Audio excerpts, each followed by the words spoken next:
The broadcast is now starting. All attendees are in listen-only mode. Good evening, everyone. This is Scott Zahn. We have lots of people coming in at the last moment, or at this moment, at 8 p.m. Eastern Time. Welcome you all. We're going to wait exactly one more minute, and then we're going to get started. I believe that you all can hear me, but I won't be able to hear you.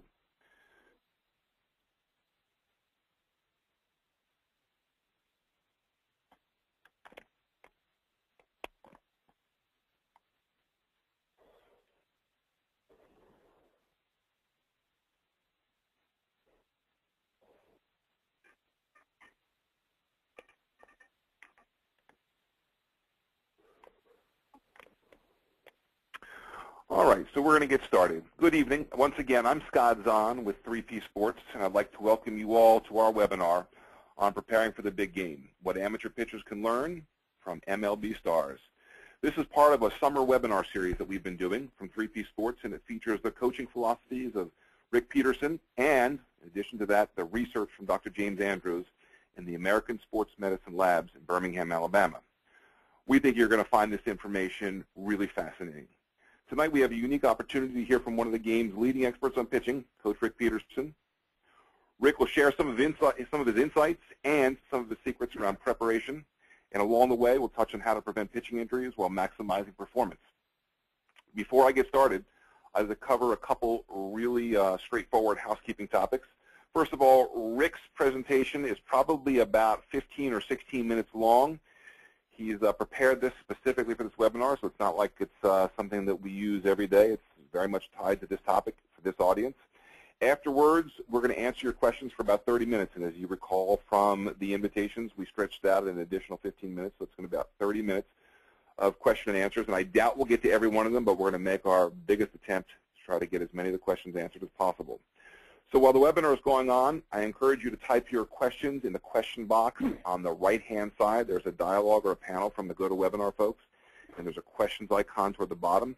If you type your questions in that box, that's how we get them queued up, and we'll be able to answer them at the end of the webinar. We're also recording this webinar, so if you'd like to see it again or like to hear it again, you'll be able to, and we certainly hope you'll recommend it to your friends. It'll be on our website in the next couple days, and we'll let you know via email how to get to that and where it's going to be located. And finally, at the end, Rick and the 3P team have something special they'd like to offer everyone who's joined us here tonight. So before we get started, I'd like to thank everyone who helped us make this event possible. Believe it or not, we had over 3,000 people check out this webinar invitation. It's a clear indication of just how critical this topic is for our entire audience, which are coaches and pitchers and parents around the world. And I mean, we've had people come in, and there are people on this webinar from almost all over the world tonight based on the registrations. So I'd like to get started. As I mentioned, the webinar is sponsored by 3P Sports, and I'd like to share with you just a little bit about 3P Sports for a second, if we could. The 3P Sports is really the leader in digital sports training. It is based on a backbone of the research work done by Dr. James Andrews and the American Sports Medicine Institute. It is predicated on a biomechanical pitching analysis, which is a very unique scientific measurement of the pitch delivery, looking for flaws and points of failure that are likely to drive injury in pitchers of any age. The full program from 3P Sports includes a conditioning program, a pitching drills program, and perhaps one of the most important pieces, the 6 inches between your ears, the performance behavior coaching program. And that's all delivered by over the web. And today we have over thousands of pitchers around the world, on every major continent, and in the Caribbean and in South America as well, who are members of the 3P program who utilize this information and this data day in and day out. So some of the things we do at 3P, we look at various measurements, and there's a sample of 4 of them on the screen you can see right now. Things like someone's trunk-tilted ball release or their arm position at foot contact. Right? We look at these measurements and we compare this to the work that's been done by Dr. Andrews at the ASMI labs in Birmingham, Alabama, and we help pitchers understand where they have potential or have likelihood for flaws that lead to injuries and really reduced pitching performance, and the results have been spectacular. In fact, Rick has developed an entire career, 20-some years in the big leagues, predicated on these kinds of analytical data points. So let me get started. Let me hand this over to Rick, and let me share a brief introduction on his background for all of those on the call. So Rick is one of the most forward-thinking pitching coaches in Major League Baseball. He's been with the White Sox. He's been with the A's. He's been here locally with the New York Mets, and most recently with the Milwaukee Brewers. He's respected throughout every single level of baseball as an expert on the pitch delivery and how to keep healthy pitchers healthy while maximizing their performance. He's been blessed to coach some of the greatest names in the game, including Barry Zito, Johan Santana, Timmy Hudson, Pedro Martinez, and Trevor Hoffman, who notched his 601st save just last year. Rick's life passion has been focused on helping amateur pitchers, coaches, and parents, really our entire audience tonight, share the knowledge and experience of the game of baseball. He's truly a lifetime student of the game, having grown up in Pittsburgh while his dad was the GM of the Pirates during the golden years in the early 1970s. Rick has played and coached at every level and still helping others become successful every day by understanding the process. And the key word there is the process associated with success has been the foundation of Rick's life's work. With that, I'm going to turn it over to Rick Peterson, and I'll let you get started, Rick. Well, first of all, I'd like to welcome everybody, and on your quest to really fully untap your potential, you know, this is a really major step here, because you're going to get some great insight from some future Hall of Famers, and great pitchers of our time. So this topic, preparing for the big game, preparing for the big game. And one of the things that's a little bit different than your normal everyday start because the stakes are higher, what can we learn from Major League pitchers? What can we learn from Hall of Famers? What can we learn from future Hall of Famers? So when we talk about preparing for the big game, it could be your local Little League championship, your city championship, Little League World Series, you know, college championships, regionals, college World Series, maybe the big showcase where you're going out to showcase your abilities, you know, which turns out to be a big game, a big moment for you to really showcase your abilities for your future opportunities in your pitching career. Or your tournament championship, you know, your traveling team, and now you come into the championship and you have the big game for that weekend. Well, as Scott said, I've had the great privilege of coaching and knowing so many great big league pitchers and talking to them over the years and having them share their experiences, and especially coaching. We've been to the postseason 5 times in my career, and our pitchers have done exceptionally well. And I want to share with you tonight, you know, some of their experiences. So this is the likes of Hudson, Mulder, Zito, Tommy Glavine, Pedro Martinez, El Duque, Andy Pettit, who has one of the best World Series track records in the history of the game, Mariano Rivera, Tom Seaver, Roger Clemens, Jason Isringhausen, Keith Folk, who made the last pitch in the 7th game for the Red Sox to win their first championship, you know, to dispel the jinx of the Babe, Steve Carlton, Oro Hershiser, Roy Halladay, and Trevor Hoffman, and I can name many, many more. But the one thing that I want to do tonight is share their experiences and their secrets as they prepared for the postseason and the big game.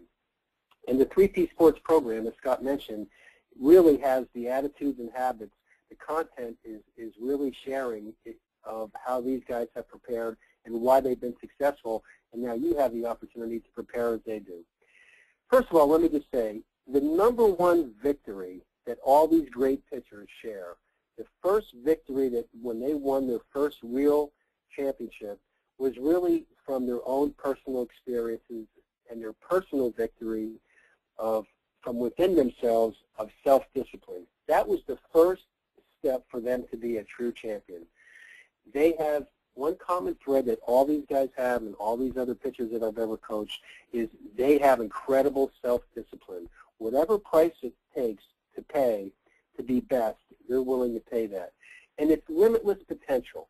And when I say that, it's because when you're going about your pitching where you are right now of your career, I mean, who knows who's the next 300-game winner possibly, or who's the next guy to make this last pitch of the World Series. Or when I've talked to Tommy Glavine, did he ever dream that he would win 300 games? That was really never part of that. But because they were so focused on the process, it really became limitless potential. Did Andy Pettit ever think that he may be one of the winningest pitchers in the World Series history? Or Mariano Rivera having World Series records that are just off the charts? He signed as a shortstop. So did Trevor Hoffman, with over 600 saves. So having that limitless potential, the foundation is self-discipline and a passion to be best. first of all, one thing that the common thread that they all share is that they realize that preparation equals performance.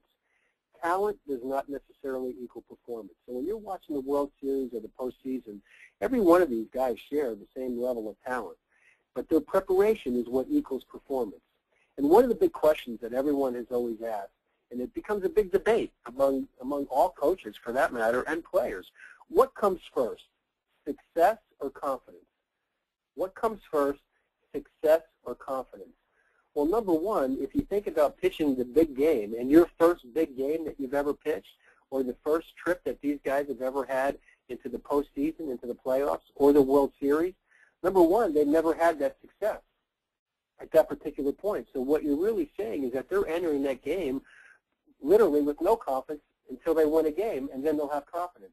But what they've all really shared in their own personal experiences is that what comes first? Preparation comes first. Preparing at the highest level allows you to have confidence for your first big game because you know that you prepared and you deserve to have the kind of success that your talent will allow. There's 4 basic steps, 4 basic elements that really constitute how you really prepare for the big game. Number 1, you develop a personal plan. You develop a very specific personal plan to fully untap your potential.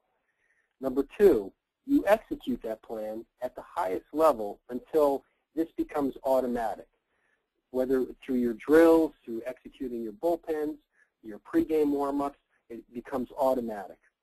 Number 3, your in-game competition allows you to pitch to your strengths. Number 3 is pitching to your strengths in competition.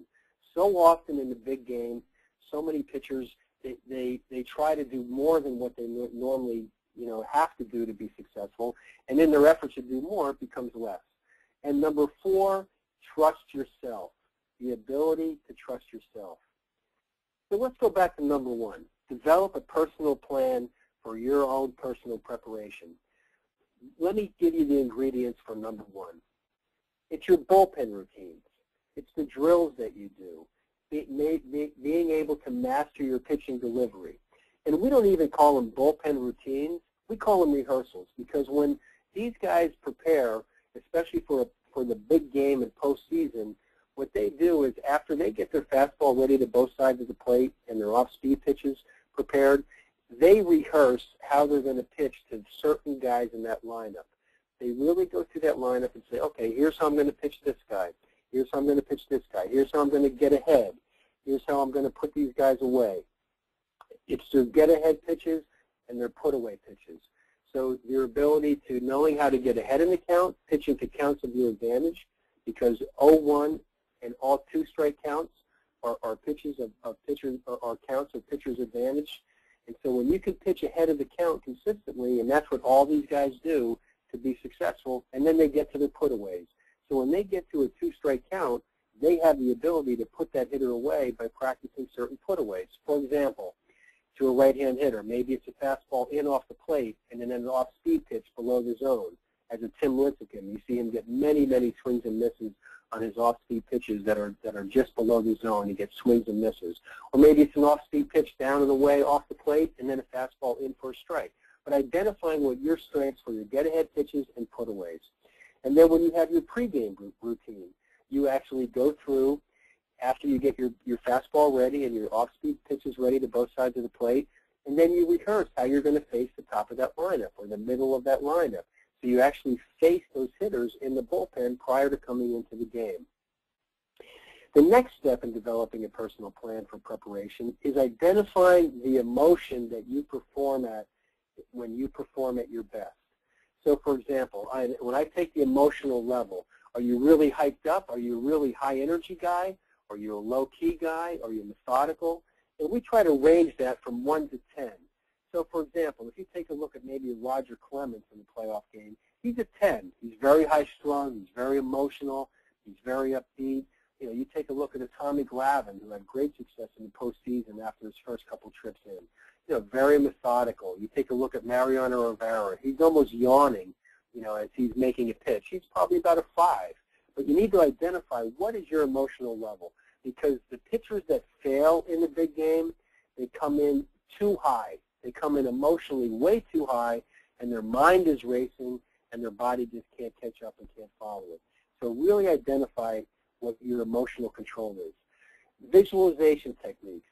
When you're going through all your routines, you're going through your conditioning program, you're going through your pregame warm-ups, you're going through your bullpens, really visualizing. When you lay in bed at night, when you lay down 2 or 3 nights prior to that game, the big game, you start to picture yourself. You picture yourself warming up in the bullpen. You kind of look at the weather report. You know how the weather's going to be that day, how you're going to dress for that.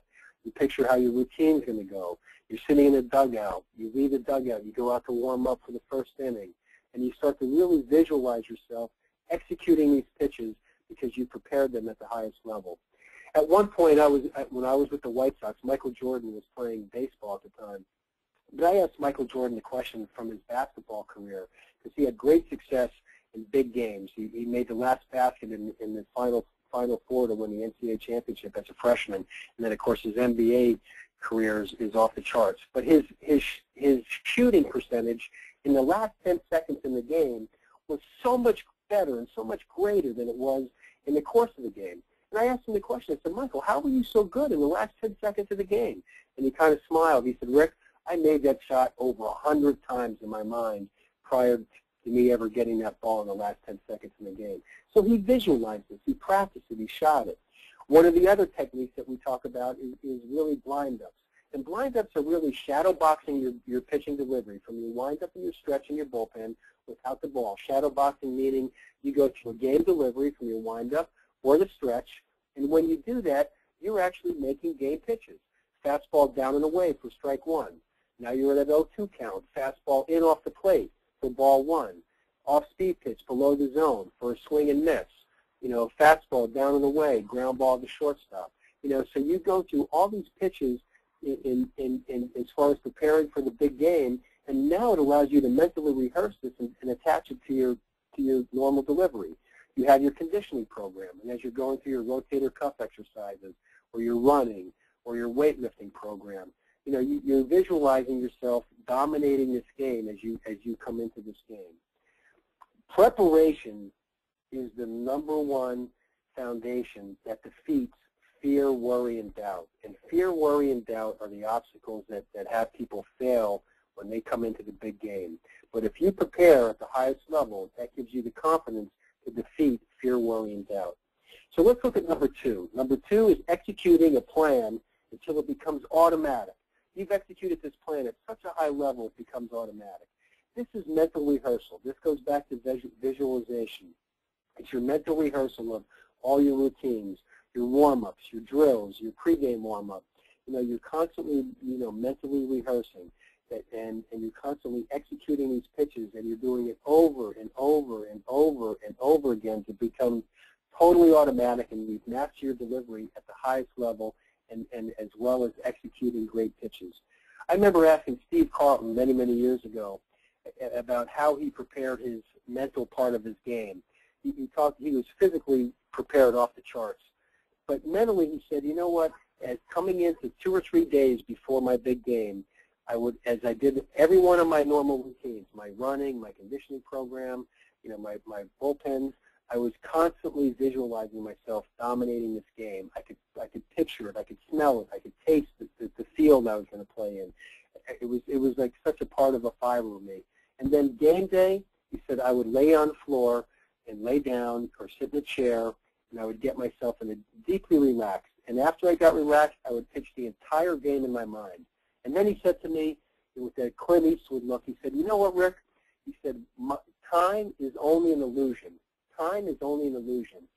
And I had prepared so detailed, oriented, and pitched that entire game in my mind that I already beat that team in my own mind. So when I stepped on the mound, I felt sorry for these guys because now it was their time to get beat because I had already mentally rehearsed this. Orel Hershiser said to me one time, he said, you know what, Rick, if I throw 100 pitches in a game, I really throw 200 pitches because in my pre-pitch routine, I make that pitch in my mind prior to making it. So this whole mental rehearsal and this whole execution of your drills and practicing your delivery, so this becomes totally automatic. So when you get into the big game, these are just automatic responses. Number 3, in-game preparation and competition, being able to pitch your strengths. Truly understanding that if you're pitching, say, a college game, that's 9 innings, that's 27 outs. Many high school games are 7 innings, Little League 6 innings. So each hitter is a separate game. So for you to pitch 9 innings, that's 27 separate games you have to win. You focus on one pitch at a time, and you execute one pitch at a time.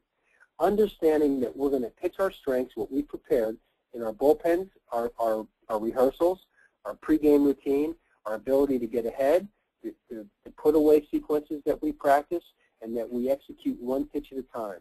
What that allows you to do is keep you in the present state. Those become I am phrases when you talk to yourself. I am going to execute this pitch right now. It takes you out of past failures, and it takes you out of future uncertainties. It keeps you in the present tense by focusing on simply one hitter at a time. Each hitter is a separate game. Focus on one pitch at a time and execute that pitch. I had the chance to talk to Roy Halladay early in the season, and I asked him about the no-hitter that he pitched in the playoffs. And ironically enough, I actually charted that game for TBS because I was a guest analyst for that game, and I was charting Roy Halladay's no-hitter. And I asked Doc, I said, Doc, tell me about that no-hitter. So as you got into the 6th or 7th, 8th inning, he said, you know what, Rick, I didn't even think about the outcome. It was all process, process, process. I was focused on one hitter at a time. I knew if I just executed one pitch at a time, that everything would work itself out. And I knew that winning the game was most important. So I was really focused, my focus always stayed on the process. One of the big mistakes that pitchers make in the big game is that they try too hard. And let me say this, trying your best and doing your best, there's a big gap in there. So it's really critical to focus on doing your best by trusting yourself and just being yourself. And that brings us into the 4th point. The fourth element is trusting yourself. And by trusting yourself, that allows you to have self-confidence. And you have self-confidence and you're able to trust yourself because you know that you're so prepared for this moment, that you have over-prepared to make, for example, say 75 pitches in Little League or 85 pitches in high school or 90 pitches or 100 pitches, 110 pitches in college, that you're prepared for this, that you know, or if you're coming in to close out the game for the 9th inning, like a Trevor Hoffman or a Mariano Rivera, I'm only coming in to make roughly 15 pitches. I've prepared for this. I'm so prepared that builds trust. So often after pitchers have failed in big games, when I've talked to them the next day, and I've asked them, I said, tell me what your thoughts were yesterday. He said, you know what, Rick, I just didn't trust myself. And I looked at them and kind of smiled, and I said, well, if you didn't trust yourself, who can possibly trust you? So if you don't trust yourself and trust your own abilities and trust the preparation that you have, how can you trust anybody else? Or how can anybody trust you? How can your players trust you? How can your coaches trust you? How can the fans trust you? So it's critical to trust yourself, and you're able to do that by preparing at an incredibly high level and knowing that you're ready to go out there and dominate this game. One phrase we always use, that all the pitchers that believe they can and all the pitchers that believe they cannot are both right. So it's very critical to control your thoughts and believe that you can. And you know that you can because you're prepared to go out there and execute these pitches in the game.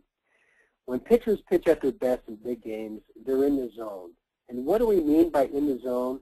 It means when the mind and body are working together as one. They're a unit. Mind and body equals one. Because if your body is prepared to execute a pitch and your mind is saying, geez, what if I walk the leadoff hitter? What if I walk the first hitter of the inning? What if I hang a breaking ball? What if I leave a pitch out over the plate? Then your mind and body are not acting as one.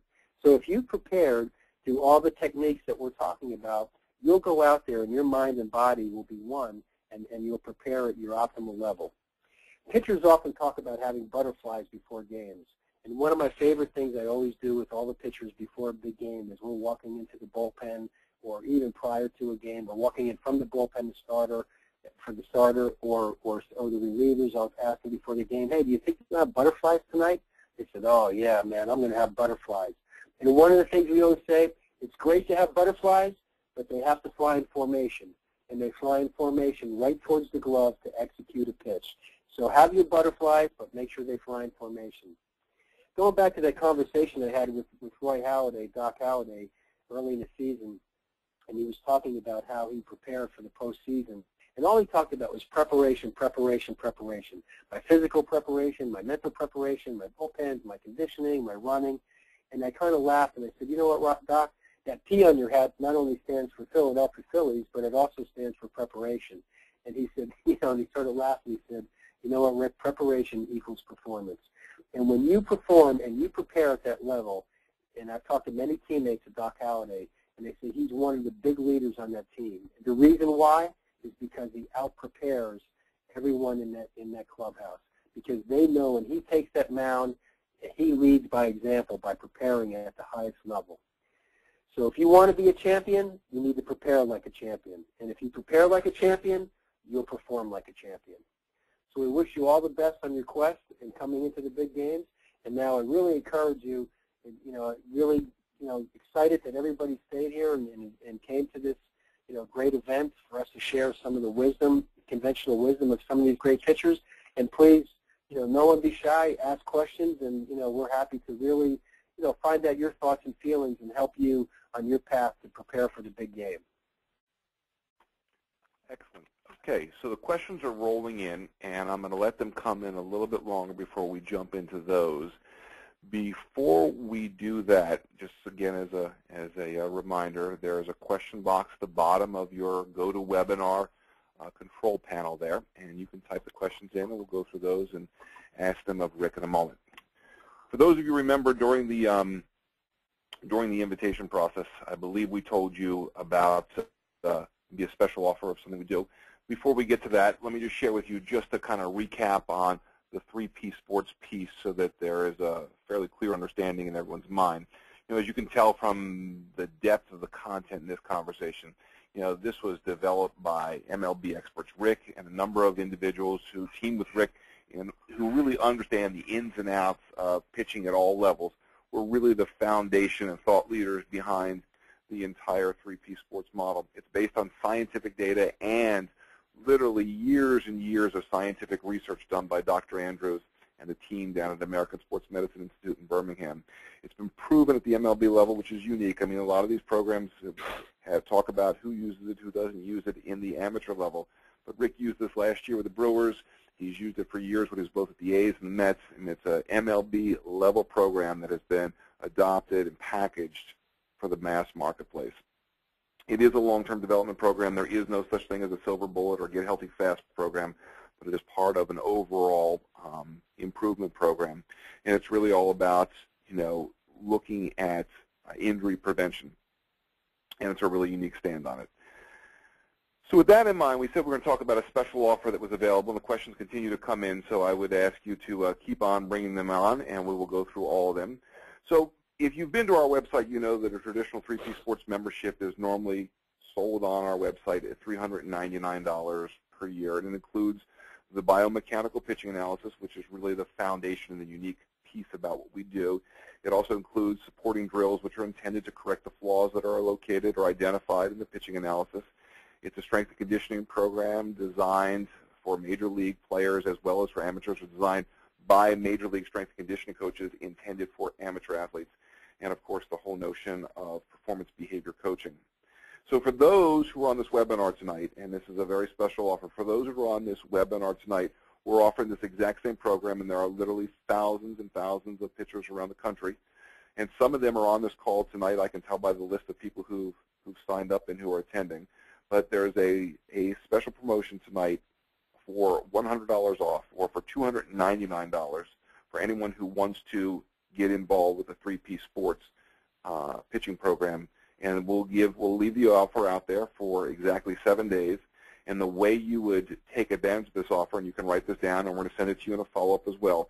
But if you place the word summer, not with the quotes, but just the word summer, because it's a summer webinar series, in the special code box to the right when you place an order, it will drop the price point from $399 down to $2.99 automatically. And again, this offer will go away in 7 days.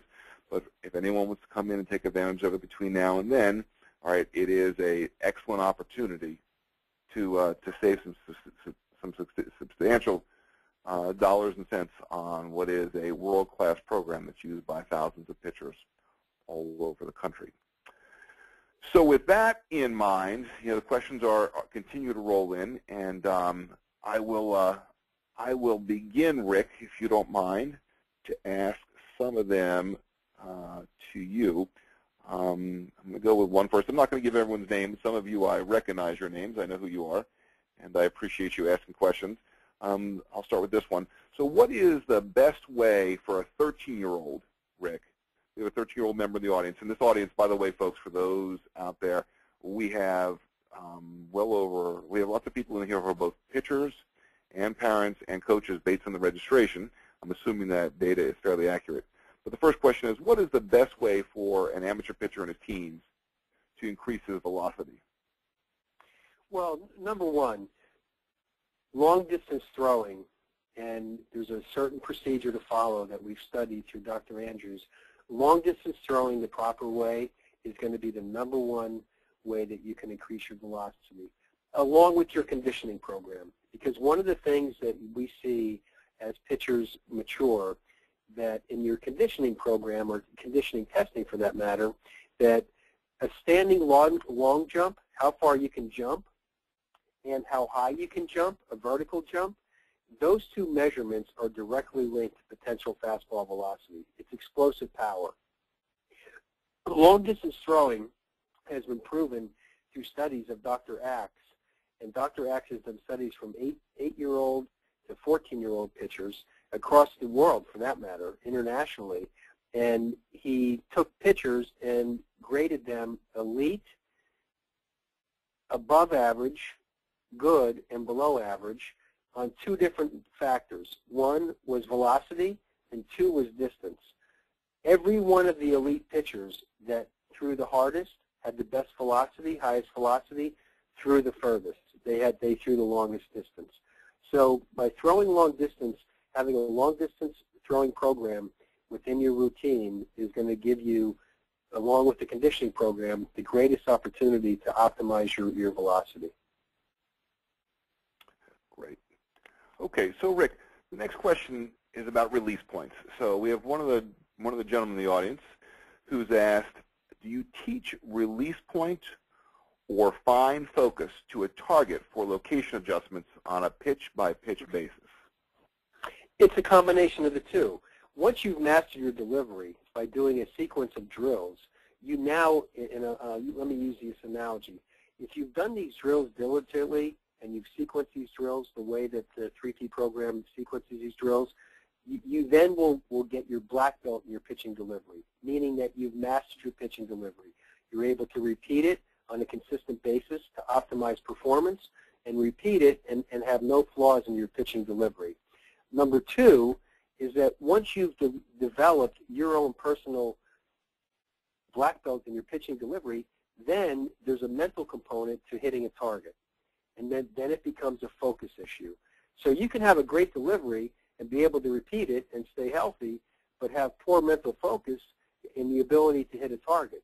And especially in the big game, which is our topic for today, we're in a big moment of any game where, the crowd's screaming, you got guys on base, you're facing their best hitter, everybody, the coach is yelling at you from the dugout, your mom and dad are like, saying, you're not going to get any pizza after the game if you don't make this pitch. You got all this so-called pressure on you, and it's the ability to block all that out, as I talked about with Doc Halladay, and really focus on simply executing pitches.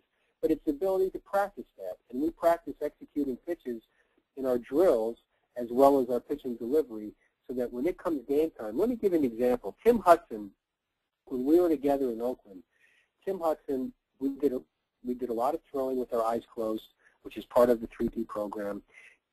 We did a lot of blind-ups, and Tim Hudson, even on game day, would get to the mound. His first 5 fastballs were down and away to a right-hand hitter with his eyes closed. His next 5 fastballs were down and away to a left-hand hitter with his eyes closed. and he probably, on an average, hit the glove at least 8 or 9 out of 10 times. That's the kind of focus that he had, and that's the way he practiced. And that gets back to being in the zone and training in the zone techniques where your mind and body are one, and you're training in that fashion. Great. Hey, here's an interesting question, Rick, that ties in closely to the topic. So the gentleman who asked this question, congratulations.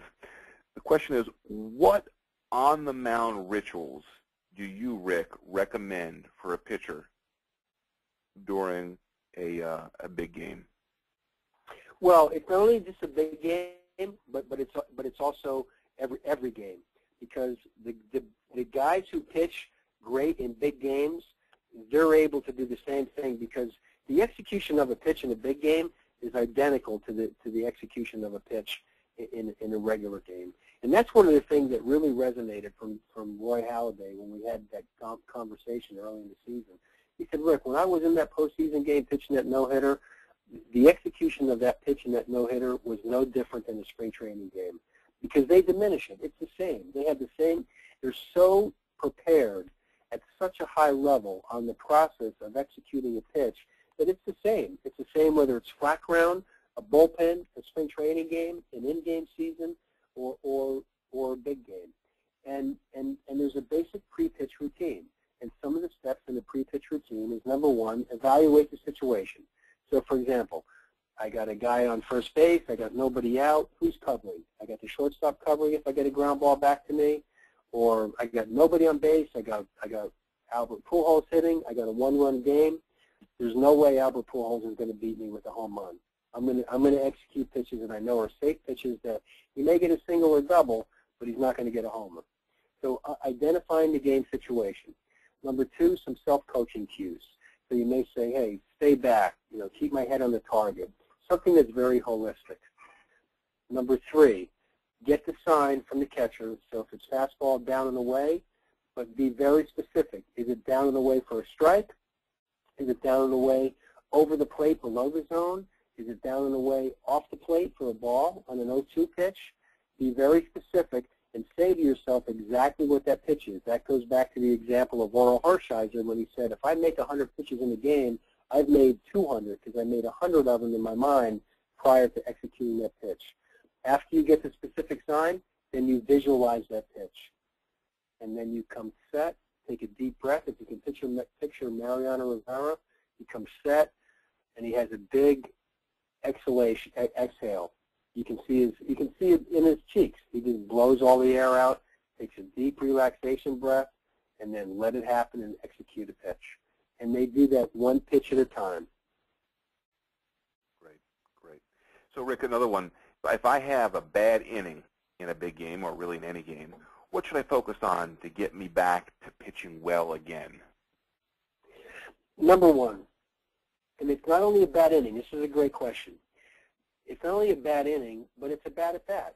Let's say, for example, you're in the midst of a game, you got 2 outs, you got 2 guys on, you give up a 3-run homer. How do you handle that? You need to step off the back of the mound, take a deep breath, get yourself refocused, let go of the past. That gets back to one hitter. Each hitter is a separate game. Focus on one pitch at a time. And that hitter that just hit the home run, or that bad inning when you're sitting in the dugout and you're kind of refocusing in your own mind, that bad inning is no different than something that happened a year ago, a week ago, a month ago, a year ago, 2 years ago. The great pitchers have really short memories. You're able to forget what happened just prior, because no matter what situation you tell me, anybody gives any example. What if I give up a run-scoring single? What if I give up a 5-run homer? Make the next pitch. Any scenario that you tell me, the great pitchers will say, I have to focus on the next pitch and execute that next pitch. So the critical factor is eliminate, like, oh, wow, now we're losing by three runs. What are we going to do? And your mind starts going through all this process, as opposed to when I walk back out there, I got the leadoff hitter, and in this next inning, when I walk out there, I need to win 3 separate games. 3 separate hitters I have to send back to the dugout and get myself back to the dugout without them touching home plate. and I start thinking about the hitters I'm going to face.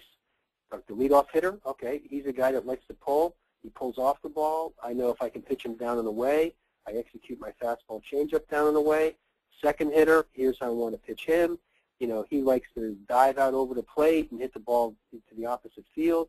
Here's how I'm going to pitch him. You be very specific about the routine and the execution of the pitches when you go back out for the next inning, and commit to yourself that I'm going to go out in the next inning, I'm going to focus on one hitter at a time, and I'm going to get back to the dugout and put a 0 up on that board. Hey, Rick, we've got a lot of really great questions here. We're going to go for another 5 minutes. I'm trying to pick out the ones that I think are most poignant to the larger group. But guys, men and ladies who have asked these questions, these are excellent questions all the way around. No, that's great. You know, that's great, Scott. And you know, one thing that maybe we can also do, we'll collect all these questions, and we'll answer these questions out on Facebook and Twitter. So you can follow us on Facebook and Twitter, and we'll make sure that we get that content out to you. Absolutely. Great point. Great point. So, Rick, the next one is, what is the ideal throwing regimen on game day? On game day, what we like to do with our pitchers, especially pitchers that are, I would call, inexperienced, not necessarily amateur, but inexperienced. So I'm going to go back to Tim Hudson at the beginning of his career at Oakland. And all of those young guys, Hudson, Mulder, Zito, go back and check their records. They pitched phenomenal in the off season, their first trip in. You go back and look at Greg Maddux and Tommy Glavine, they really struggled in their first couple trips in the postseason. It took them a couple trips before they can mentally get themselves, focused. Even though they had great seasons or great years during the season, but they did not perform well in the postseason. It took them a little bit of time to get that experience to understand how to control those emotions and that mental process. So what you want to do on game day, Tim Hudson would come out and he would shadow box his delivery. He would go through several drills that are part of the 3P program, and then he would go through the whole sequence, and then he would shadow box his delivery. Then he would get in the outfield and he would crow hop, and he would do a long distance, a mini long distance throwing session. So he would take his crow hops and he'd get out to about 250, 260 feet. We would come back at, so we want to minimize that because we don't want a lot of volume, but we want to get out to that distance to get our arm loose and stretched out. Then we come back on flat ground, and he would sequence about 10, 15 pitches on flat ground. Then we'd go to the back of the mound, if you have it, uphill, and he would execute about 10 or 15 pitches uphill. Tommy Glavine, when we were together in the Mets, Tommy Glavine would throw 10, 15 pitches uphill every single game that he pitched. And if some of the mounds in the big leagues didn't have the back of the mound uphill, he would shadow box it. He would shadow box it on the front side of the mound, just so that he went through his delivery uphill. And then they would get on the mound and they would do a handful of balance drills from the windup and the stretch, early in his career until he mastered his delivery. And he would do like 5 balance drills from the windup and stretch, and then he would start going through his routine at that time, getting his fastball ready to both sides of the plate, his off-speed pitches ready to both sides of his plate, out of the windup, and then go in the stretch, do the same, and then he would go to put-away sequences. He would do a handful of put-away sequences from the stretch, and then he would go into the windup, and then he would take a short break and rehearse the first 2 hitters that he was going to face to start the first inning. Okay, so Rick, I'm going to answer one question, and I'm going to give you the final one, and we're going to wrap up on that one. Someone asked about how many pitches per week a varsity high school pitcher should throw. And I'm surprised I didn't see more questions for the younger pitchers as well. But for those of you who would like this data, there is a free 2-page document that's accessible through our website. It's in the upper right-hand corner. It's called the ASMI Pitch Count Recommendations. It's broken down for every single age group. It's a great piece of research done by the guys down at ASMI, and I highly encourage you to get it. I don't have the numbers memorized, but you just come into the website and you'll be able to get it very quickly and see it for pitchers of all ages. So the last question I want to ask comes from probably a coach, although I'm just guessing by the tone. And there are lots of great questions out here, and we will get them all answered and off to you. Rick, how do you recommend coaches go about rebuilding the confidence of a pitcher who is really struggling? Well, that again, that's a phenomenal question, because I got to tell you, I've had so many pitchers, and I'm going to make this very brief because I think this story is worth it. And Tommy Glavine in 2005, that was his second year at the Mets, my first year at the Mets. This was late April, early May, and this was the worst. 2004 and the beginning, or 2003 and the beginning of 2004 was the worst segment in Tommy Glavine's career. You talk about a guy who was demotivated. I mean, he was crushed. And he was pitching so poorly to the point where they called me in the manager's office with the owners, and the owner asked me, Rick, is Tommy Glavine done? Is he done? Is he finished? Is his career over? And he had 2 years left on his contract at that time. And the way that you rebuild that confidence is by preparation, preparation, preparation. Tommy went through sequences in the bullpen. I mean, over and over and over. We looked at film. We did visualization kind of techniques where we talked about how to sequence these certain pitches, certain sequences that he had never really used before because he never really pitched to the inside part of the plate. We did drills with his delivery. So the way that you regain the confidence. Now again, there's one issue, especially at the amateur level, and especially even Tommy Glavine at the back end of his career. The question is, do you have enough talent to really perform at this level? And you really have to be honest with yourself, because there is a case, and it comes time at certain points of your career, no matter how good you are, that you might not be good enough again. So provided the fact that you still have the talent to perform at a high level, then it goes back to preparation, preparation, preparation. And if you take a look at the 3P Sports pitching program, it's all about preparing at the incredible highest level. It's all about research and development so that you can literally build, that delivery. So often what happens with coaches, they really don't build a delivery, they talk about it. Say, oh, wow, you flew off that pitch. You're flying open on that pitch. Oh, you bend your back on that pitch. Instead of going through drill after drill after drill after drill, kind of like a workout program. You can't go into a workout program and someone talk about it. Hey, you know what? You need to do some abs. You need to do some back. You need to do some shoulders. You need to do some legs. So on down the line. You got to do it. You have to do it. You have to pay the price and go through those repetitions. Through sets and repetitions. And it's the same thing with the pitching delivery. You have to go through sets of drills and repetitions of drills that you can really master that delivery. And once you master the delivery and then execute pitches while you're mastering that delivery, that gives you the confidence to come in and say, you know what, if I execute a pitch, I know I'll pitch well. Because the one question that I've asked every major league pitcher that I've dealt with, and an amateur pitcher for that matter, I've asked the question, when you execute a pitch, when you execute pitches in the course of a game, how well do you pitch? Every single person has said, I pitch great. Well, if you pitch great when you execute pitches, then all we have to do is execute pitches and focus on that and prepare that. So that's the way to build back that confidence through, again, over-preparing. Because I've never met a black belt in any discipline. I've met many. I've never met a Navy SEAL, and I've met many that are mentally weak, that have low confidence. They have high confidence because they have prepared at the highest level. Rick, thank you much. Hey, folks, the last page on the webinar has my request for all of you. If you come into our website at www.3psports.com, right in the middle of the menu bar, there's a support button. It's circled on the screen in front of you. We, all of us at 3P Sports, would really enjoy two things from everyone on this call tonight. One, your feedback, thoughts, comments, etc., things you'd suggest for future topics, things you'd like to hear, and any insights you'd like to share as a result of what you heard this evening. But we are always interested in feedback. In fact, a lot of the things we've done with our membership and improvements we've made to this program over the past 2 years have been based on feedback we've received through calls like this and through member inquiries as well. So we will do another one of these in approximately 2 weeks.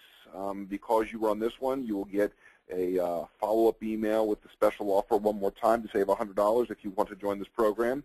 I see a lot of you have already hit the site and grabbed the ASMI pitch count information, and we look forward to having you join us again for the next in the summer webinar series in approximately 2 weeks. Thank you all. And Scott, if I can add one comment.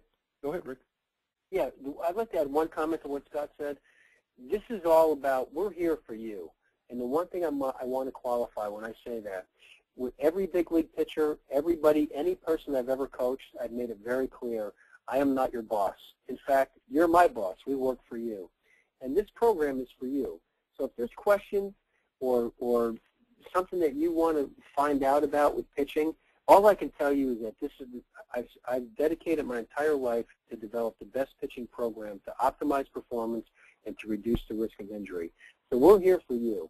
So if there's something that you want to know about or something you want to learn about, you know, please give us your feedback, because we're here to offer you the opportunity to optimize your performance. All right, folks, thanks again for joining us. Good night and be well. Bye-bye.